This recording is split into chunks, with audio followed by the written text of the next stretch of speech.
Bonjour à tous. Merci d'être venus une nouvelle fois très nombreux au lieu unique, Scène nationale de Nantes, centre de culture contemporaine. Je m'appelle Yves Jourdan, directeur adjoint du lieu unique. Notre directeur, Patrick Giger, est vraiment désolé de ne pas être parmi nous aujourd'hui. Très heureux que vous soyez là pour cette 6e édition des Géopolitiques de Nantes. Questionner le monde pour invoquer l'avenir, telle est la ligne directrice que s'est donnée le lieu unique. Les Géopolitiques de Nantes répondent complètement à cette volonté de la scène nationale.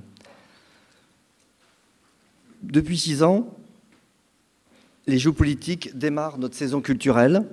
Les géopolitiques, une nouvelle fois, sont là pour décrypter ce monde en mutation permanente, pas toujours facile à comprendre.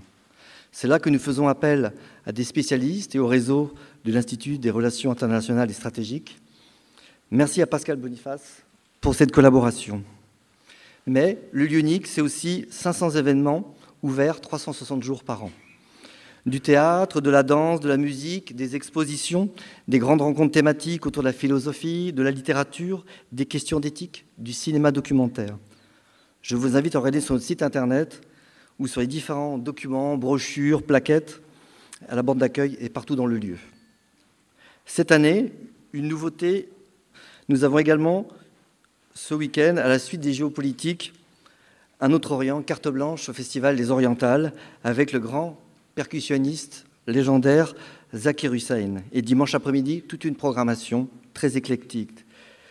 Pour nous, c'est cela l'esprit du lieu unique. Provoquer le même week-end une douzaine de tables rondes et des propositions artistiques, des concerts, expositions sonores en provenance d'Orient. Je termine là-dessus.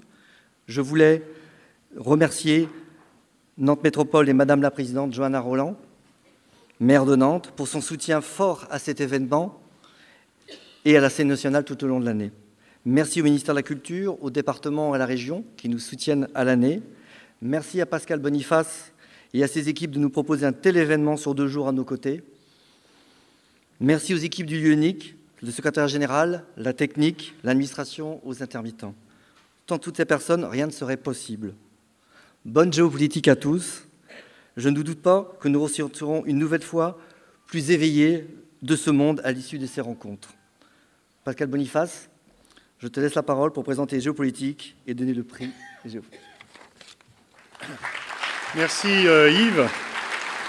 Bonjour à tous. C'est pour nous, pour l'IRIS, c'est toujours un moment important qui effectivement marque aussi le début de l'année, de ce 6e rendez-vous dont on est pleinement satisfait parce que je pense que c'est la réussite de ce que veut faire l'IRIS, c'est rendre la géopolitique accessible à tous, compréhensible par tous et faire des débats qui soient à la fois contradictoires mais dignes. On ne cherche pas la confrontation pour la confrontation comme certaines émissions. On ne cherche pas le buzz pour le buzz. On cherche plutôt le débat, l'entente et la confrontation au sens de confrontation d'idées, mais pas confrontation de personnes. Et je crois que depuis 6 ans, ce pari a été réussi et vous êtes toujours nombreux à le suivre. Je sais que c'est un moment qui est attendu à Nantes et la coopération entre Nantes Métropole, le lieu unique et l'IRIS se passe de façon tout à fait harmonieuse et cette collaboration se passe très bien. Je crois qu'il serait peut-être difficile d'imaginer ce festival ailleurs qu'à Nantes et certainement ailleurs qu'au lieu unique, parce que c'est un lieu effectivement où les idées et les personnes circulent très bien, un lieu où on se rencontre et un lieu où entre les débats il y a des débats et finalement on continue, on poursuit cela à la cafétéria, dans les coursives et dans différents endroits. On a encore un programme très riche, on peut dire que de toute façon, l'actualité se charge de nourrir notre programme chaque année et que les événements, il est quand même difficile aujourd'hui de dire que la géopolitique ne concerne pas chacun d'entre nous.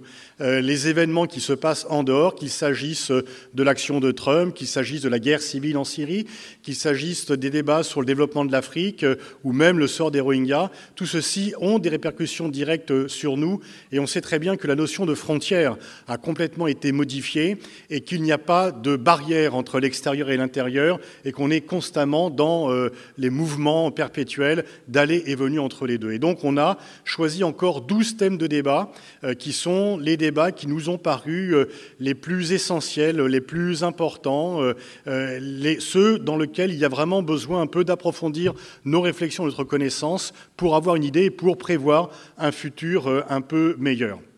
Une fois encore, il ne s'agit pas uniquement de théoriser les relations internationales, mais de voir en quoi elles nous concernent.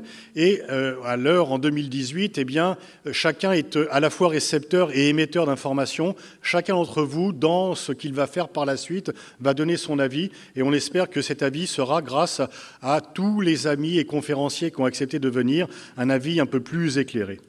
À ce stade, je vais peut-être appeler Johanna Roland à nous rejoindre pour remettre le prix du livre de géopolitique du Festival de Nantes. Ça sera la 5e fois qu'on le remet.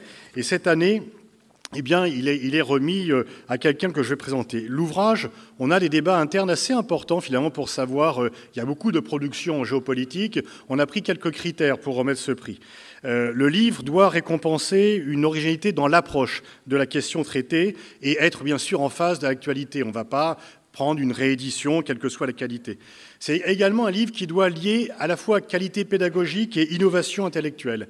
Un livre qui doit clarifier le sujet pour ceux qui vont le lire, pour toucher un public non spécialisé. Ce n'est pas un livre qui est destiné aux professionnels, mais c'est un livre qui est destiné à un public le plus large possible. Mais destiné à un public le plus large possible ne veut pas dire faire dans le commun, ne veut pas dire qu'il n'y ait pas de rigueur scientifique et qu'il n'y ait pas une pensée originale. Au contraire, plus la rigueur scientifique n'a de sens que si elle est mise au service du plus grand nombre. Et puis aussi, parmi les critères, il s'agit de faire progresser le débat, l'information sur ces sujets, d'éviter les lieux communs, d'éviter les partis pris qui sont cachés, et donc un livre que l'on puisse discuter, mais dans lequel eh bien, l'auteur annonce vraiment la couleur. Et bien sûr, mais ça va de soi, mais ça va mieux en le disant, qu'il soit un livre qui soit original d'un point de vue intellectuel et indépendant dans le domaine des idées. Et cette année, le jury, donc, qui est composé de l'ensemble des chercheurs de l'IRIS qui assurent la programmation des géopolitiques, a été attribué à Jean-Pierre Philu pour son livre « Généraux, gangsters et djihadistes, histoire de la contre-révolution arabe ». Jean-Pierre, tu peux venir, s'il te plaît. Voilà donc le livre. Jean-Pierre, Johanna va te remettre le prix. Je suis ravie de vous remettre officiellement ce prix. Bravo à vous. Merci. Quelques mots rapides. Alors d'abord, vraiment merci beaucoup, Madame la Présidente. C'est toujours un honneur, un plaisir de venir à Nantes. J'ai eu une carrière diplomatique avant de rentrer dans le monde universitaire et il y a une implantation des affaires étrangères à Nantes et aujourd'hui, comme universitaire, j'envoie souvent mes étudiants dans les archives diplomatiques et puis dire aussi le lieu unique, Monsieur le Directeur, j'ai eu l'honneur, le bonheur d'y venir pour des interventions, pour les géopolitiques, mais pour d'autres débats. Et puis saluer l'équipe de l'IRIS, tout ensemble, qui fait un travail formidable à Paris comme à Nantes, et tout particulièrement son directeur, Pascal Boniface. Nous sommes amis depuis 36 ans, donc nous le sommes toujours, donc nous avons fait mentir la malédiction des 30 ans, et puis dire avec force que l'engagement, la rectitude de l'engagement de Pascal Boniface force le respect et que les campagnes infâmes dont il a pu être la cible ne déshonorent que leurs inspirateurs et leurs animateurs et qu'elles n'ont aucune place dans un débat public digne de ce nom. Et puis, Généraux, gangsters et djihadistes, quand même 2 mots pour ce livre. C'est la sarabande de la mort, c'est les dictateurs, c'est les mafieux, c'est Daesh et ses bourreaux. Et ils ont tous, quelque part, partie liée. Et on peut le voir encore aujourd'hui en Égypte, où Daesh n'a jamais été aussi forte dans le Sinaï que depuis qu'une dictature, celle de Sisi, règne au Caire. On le voit en Libye, on le voit évidemment en Syrie et en Irak. Et une soi-disant réelle politique voudrait qu'on pactise avec ces bourreaux parce qu'ils seraient le moindre mal, alors qu'ils sont une partie de ce mal. Ils ont aidé à le nourrir, à l'engendrer, il continue de l'alimenter, ce sont les peuples. Ce sont les peuples en lutte pour leur autodétermination dans le monde arabe, qui sont les meilleurs remparts, les meilleurs alliés face à la barbarie djihadiste. Ne l'oublions pas, les ennemis de la liberté ici sont aussi les ennemis de la liberté là-bas. Et je voudrais très simplement, mais solennellement, dédier ce prix que j'ai tant d'honneur à recevoir aux femmes et aux hommes qui, dans le monde arabe, continuent de lutter avec un courage extraordinaire pour leur droit à l'autodétermination et pour leur liberté individuelle et collective. Merci encore.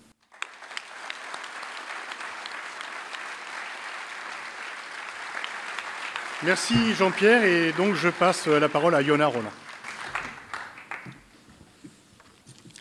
Madame la ministre, chère Claudie Aigneret, monsieur le directeur de l'IRIS, cher Pascal Boniface, je voudrais naturellement saluer toute l'équipe du lieu unique qui nous accueille une nouvelle fois aujourd'hui, mesdames et messieurs. Bienvenue à chacune et à chacun pour ces 2 jours de débat attendus, reconnus, autour des questions internationales dont les ramifications ont des effets réels, puissants, sur nos vies, sur la manière dont nous pouvons appréhender ces questions pour aujourd'hui et pour demain. C'est, je crois, cher Pascal, pour les géopolitiques, la 6e édition, ici à Nantes, et je le disais à Claudie Aigneret, cet événement est devenu un événement attendu des Nantais, un événement qui démontre l'appétence, je crois, des citoyens et des citoyennes sur nos territoires pour le débat d'idées, pour le partage des idées, dans la diversité des points de vue, et sans doute cette volonté de dépasser ce que je qualifie parfois de prêt-à-penser et permettre à chacune, à chacun de continuer à cultiver son propre point de vue en liberté. Je voudrais vous remercier, monsieur le directeur, très cher Pascal, de nous offrir cette occasion chaque année de débattre, de partager, d'apprendre et saluer le lieu unique qui sait, avec le professionnalisme qui est le sien, nous accueillir ici, dans cet espace qui mêle à la fois les arts, le débat intellectuel et la convivialité. Oui, nous avons besoin de lieux et de temps pour comprendre le monde qui nous entoure, le monde qui bouge vite et sans doute de plus en plus vite. Et ces 2 journées sont une occasion assez unique, je crois, de pouvoir confronter les regards, s'enrichir du point de vue et ouvrir des horizons. Ouvrir ces horizons, c'est essentiel pour penser le présent et l'avenir, dans notre ville d'abord, dans notre pays ensuite, en Europe naturellement. Et je crois que nous avons là matière à le faire cette année avec un sujet qui s'annonce particulièrement passionnant. Merci, chère Claudie Aigneret, d'être avec nous aujourd'hui. Nous nous sommes rencontrés à l'occasion d'un déplacement en Russie, à Saint-Pétersbourg, et j'avais été à ce moment-là frappée par le regard qui a été le vôtre sur les sujets spatiaux qui vous sont reconnus, mais une manière bien particulière de le connecter à nombre d'enjeux globaux qui irriguent l'Europe et le monde d'aujourd'hui. Les enjeux économiques, les enjeux écologiques, les enjeux de nouveaux modèles, les enjeux de mutation et de transition. Et vous le savez peut-être, ici, nous aspirons à être un des endroits en France où on invente la ville de demain, le territoire de demain. Donc nous sommes vraiment ravis de vous accueillir. Ce choix de parler de l'aventure spatiale comme un enjeu européen résonne particulièrement ici à Nantes, ville de Jules Verne, ville de l'audace, ville de l'innovation. Je salue mon adjoint en charge de l'innovation, Francky Trichet, que j'aperçois ici. Notre ouverture sur l'estuaire, notre histoire maritime et commerciale ont forgé, je crois, une forme de singularité dans notre ville, où on sait assez fortement combien les grands horizons nourrissent l'aventure humaine et sont nécessaires à la mobilisation, à la réflexion, mais aussi à l'action collective. Jules Verne disait à la fin de sa vie que son goût de l'imagination et les récits de l'aventure venait de son enfance nantaise, je cite, du mouvement maritime de la grande ville dans laquelle il avait vécu. Il a laissé sa marque dans notre ville et on ne peut pas parler des enjeux de l'espace à Nantes sans l'évoquer. Jules Verne fut sans doute l'un des premiers visionnaires à imaginer que l'homme puisse mettre le pied sur la Lune, dans De la Terre à la Lune, et c'est bien parce qu'il a pensé loin, qu'il a pensé grand, qu'il a pensé sans doute aussi en décalage avec son époque que ce récit a eu autant de succès, a fait rêver autant de générations. De Jules Verne à Méliès, de Hergé au premier pas de l'homme sur la Lune en 1969, près de 100 ans plus tard, un imaginaire spatial était né, fait d'aventures humaines, de progrès scientifiques et technologiques, mais aussi de sa part de compétition internationale et de coopération. Nantes y prend sa part aujourd'hui encore avec son laboratoire de planétologie et de géodynamique. De nombreux chercheurs sont dans notre métropole impliqués dans les travaux du CNES ou dans les programmes de l'Agence spatiale européenne pour faire avancer notre connaissance du fonctionnement de notre planète comme de l'univers. La NASA lançait d'ailleurs la semaine dernière un satellite pour mesurer en temps réel l'ampleur de la fonte de la banquise et des glaciers. J'insiste sur ce sujet car, en effet, l'aventure spatiale est en effet un formidable catalyseur pour penser la beauté mais aussi la fragilité de notre planète. Thomas Pesquet nous rappelait lui aussi lors de sa mission au bord de l'ISS l'impact de l'homme sur l'environnement. Aujourd'hui, 80% des habitants vivent dans les villes, 70% des émissions de gaz à effet de serre se font dans les villes. Soit on considère qu'on est une part du problème, soit on considère qu'on est une part de la solution. Ici, nous sommes d'un naturel plutôt résolu et optimiste, donc nous avons fait le choix de considérer que nous étions une part de la solution. Il n'y a pas de planète B, c'est aujourd'hui une réalité. Et si notre ville s'est fortement engagée sur ces sujets, un grand débat sur la transition énergétique qui a réuni plus de 53 000 personnes, si nous croyons, si je crois, au rôle d'exemplarité d'une grande collectivité comme la nôtre, je crois aussi que nous devons ouvrir nos horizons. Et j'ai été extrêmement intéressée dans nos échanges, Madame Aigneret, par ce que vous avez partagé ce midi avec nous sur la capacité des sujets spatiaux à avancer sur la transition écologique. Et pour ne prendre qu'un exemple, je souhaite que vous ayez l'occasion de le développer tout à l'heure sur la manière dont les expéditions sur la Lune aujourd'hui pouvaient être une forme d'anticipation et d'apprentissage de la manière d'appréhender concrètement les nouveaux modèles demain. Plus d'économie circulaire, plus de circuits courts, plus de sobriété, autant de questions qui se posent tous les jours dans une grande métropole où on doit à la fois agir concrètement, sereinement, fermement, mais en même temps contribuer là où on est, modestement, mais avec détermination, à penser l'avenir. Cette question de l'humain, finalement, elle est essentielle dans l'analyse des enjeux internationaux et des questions géopolitiques. La rapidité avec laquelle un fait international chasse l'autre, et il faut bien reconnaître que l'époque des chaînes d'information en continu ne vient que renforcer ce sentiment d'immédiateté qui nuit, je crois, à la lecture et à l'analyse de la complexité, nous fait parfois perdre de vue ce qui est peut-être l'essentiel. Sur des questions comme l'unilatéralisme de Donald Trump, le changement climatique, la crise des Rohingyas, les tensions entre les deux Corées, je crois que nous avons un impératif à ne jamais, jamais perdre de vue qu'au début comme à la fin de l'histoire, ce sont d'abord les habitants, les citoyens, qui ne sont pas simplement ceux qui subissent ces sujets, mais ceux qui peuvent être acteurs de ces sujets. Et c'est bien l'essence même des géopolitiques, donner les moyens à chacun de saisir les clés pour demain être acteur et contributeur de bon nombre des sujets. Cette question des interdépendances, cette question des relations entre le Nord et le Sud, entre l'Est et l'Ouest, des évolutions, naturellement, avec l'émergence de nouvelles puissances, sont absolument essentielles. L'interdépendance de ces sujets, à Nantes, il n'est pas théorique, il est concret, y compris sur des sujets compliqués, douloureux et sensibles. Et je veux dire ici un mot de la situation des migrants en France, en Europe et à Nantes. Vous le savez, nous avons eu une situation particulière depuis plusieurs semaines, depuis plusieurs mois, et avec mon équipe, j'ai pris la décision de mettre à l'abri 700 personnes qui vivaient au cœur de la ville, dans des conditions que je considérais indignes, à titre humain, et irrespectueux des lois de notre pays, puisque 80% de ces personnes étaient des demandeurs d'asile, et qu'en France, les demandeurs d'asile ont des droits et des devoirs. L'État a pour responsabilité de les mettre à l'abri et d'accompagner leur démarche.